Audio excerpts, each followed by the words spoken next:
우리 말씀은 마태복음 1장 18절부터 21절 말씀을 보겠습니다. 마태복음 1장 18절부터 21절 말씀입니다. 우리 말씀 18절부터 21절 말씀 우리 찾으셨으면 같이 합동합니다.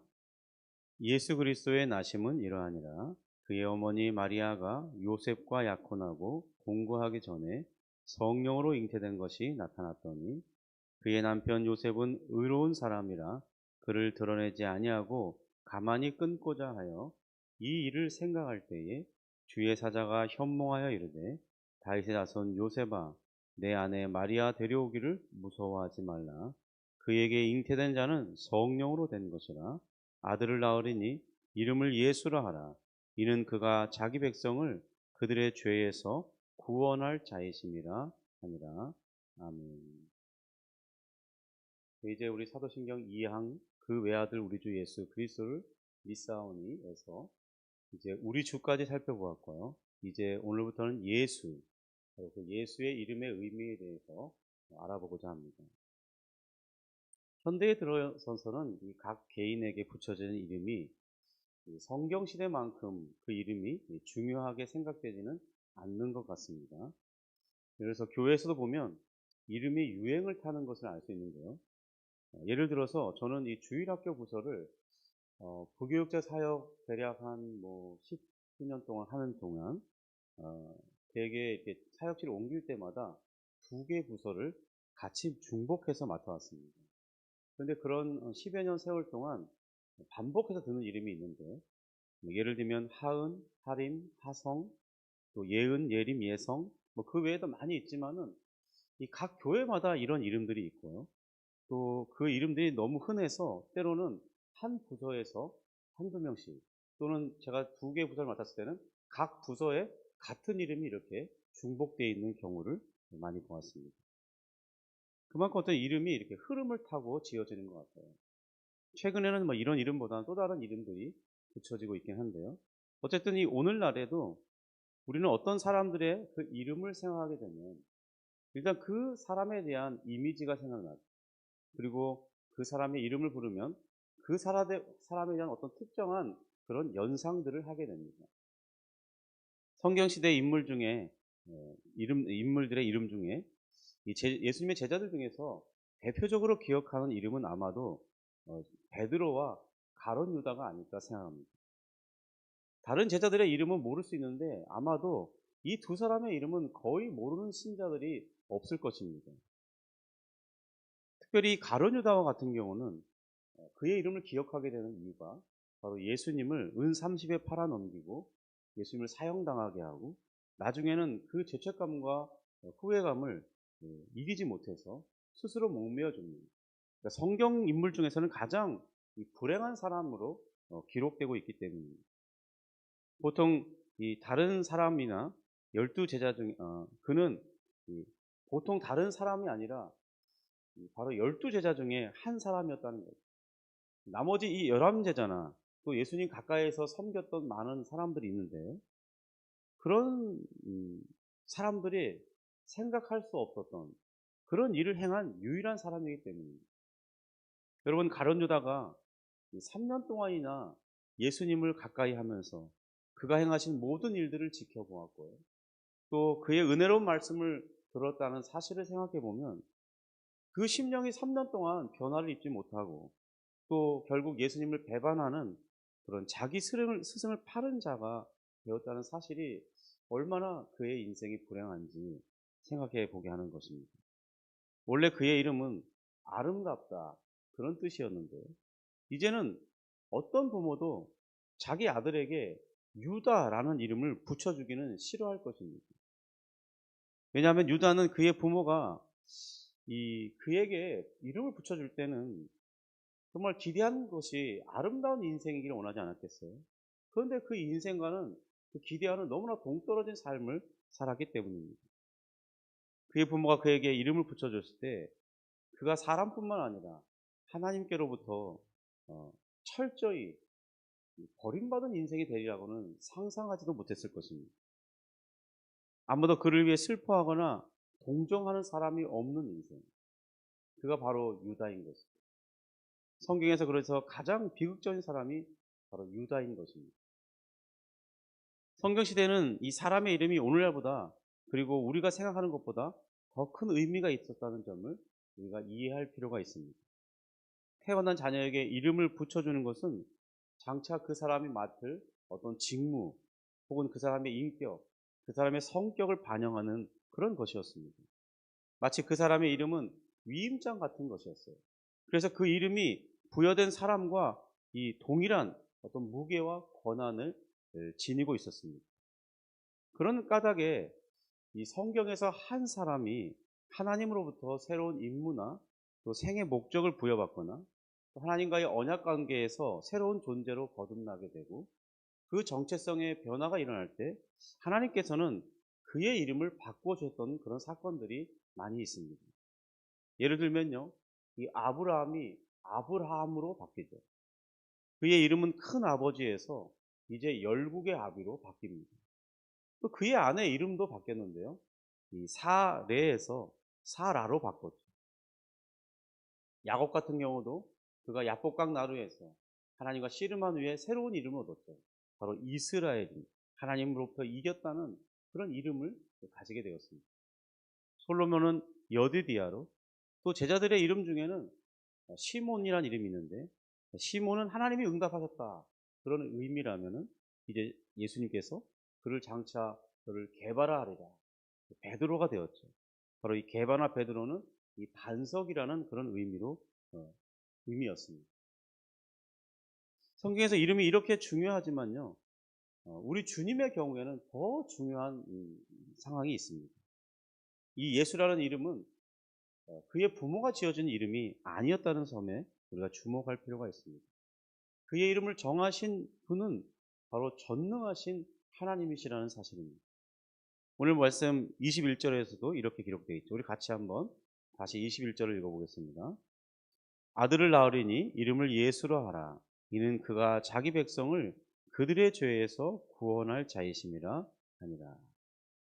요셉과 마리아는 이 각각 태어날 그 아기의 이름에 관해서 천사로부터 이 하나님의 지시를 받아서 장차 이름을 예수라 하라고 명령을 받았습니다.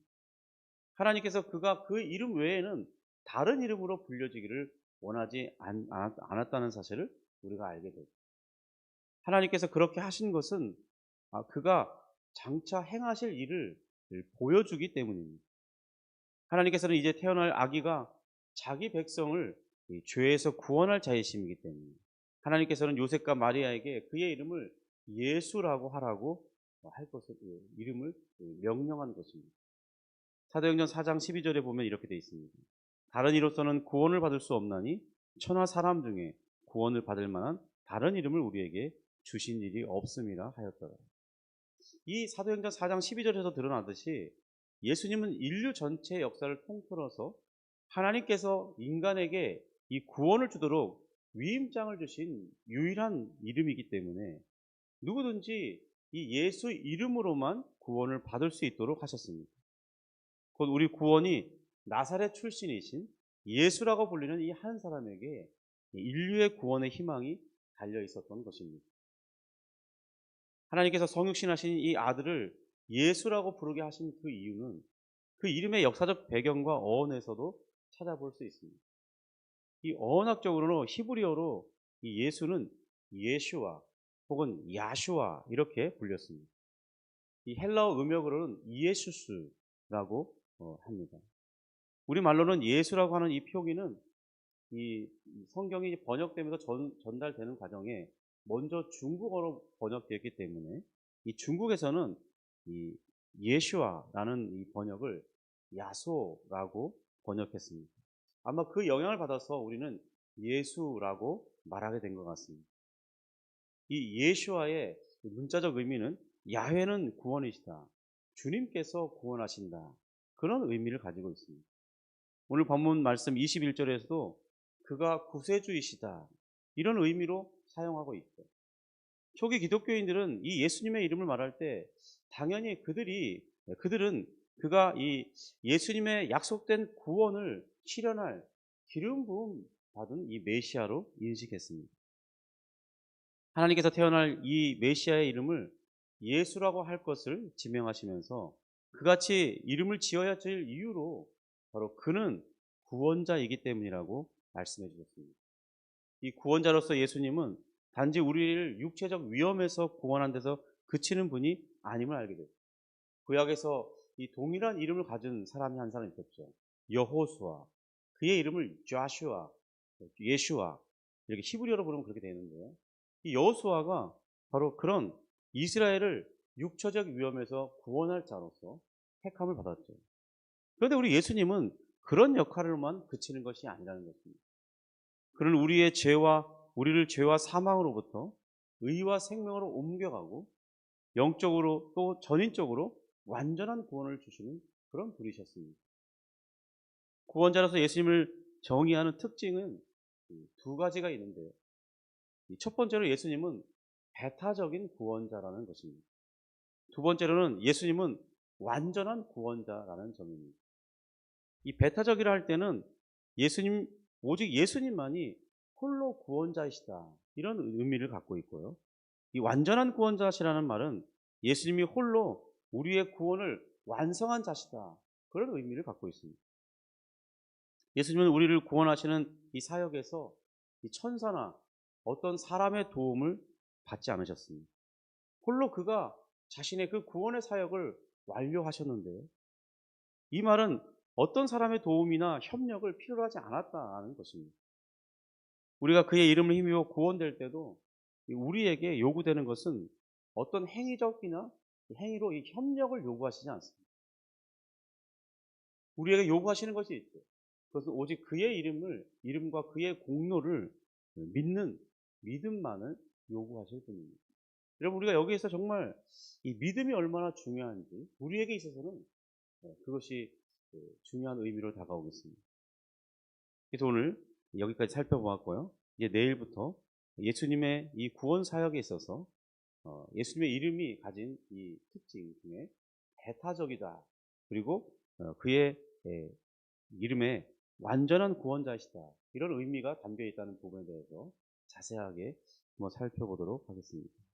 기도하겠습니다. 하나님 아버지 감사합니다. 우리에게 다른 이름을 주시지 않고 우리를 구원할 자로 예수의 이름을 허락해 주시니 감사합니다. 주님, 이 땅에 성육신하고 오신 그분을 바로 예수라고 주께서 이름을 정하시고 우리는 그 이름을 힘입어 이제 구원을 얻고 생명을 얻고 영생의 삶을 향하여 나아가고 있음이나요? 감사드립니다. 주께서 우리에게 다른 것 요구하지 아니하시고 오직 믿음만을 요구하시니 감사합니다. 주님, 우리가 일평생 우리의 어떤 행위로나 우리의 어떤 공로로 구원에 이바지할 것이라는 어리석은 생각은 버리게 하시고 오직 우리가 구원받은 것에 대한 감사함으로 하나님을 찬양하고 싶은 생각에 우리의 자발적인 선행이나 또 주님을 기쁘시게 하고자 하는 그 소원 속에서는 우리가 선행을 행하겠지만 주님, 우리가 구원 얻는 바에는 오직 믿음만이 요구됨을 생각하고 끝까지 믿음으로만 구원받는 우리 모두가 되게 하여 주시옵소서.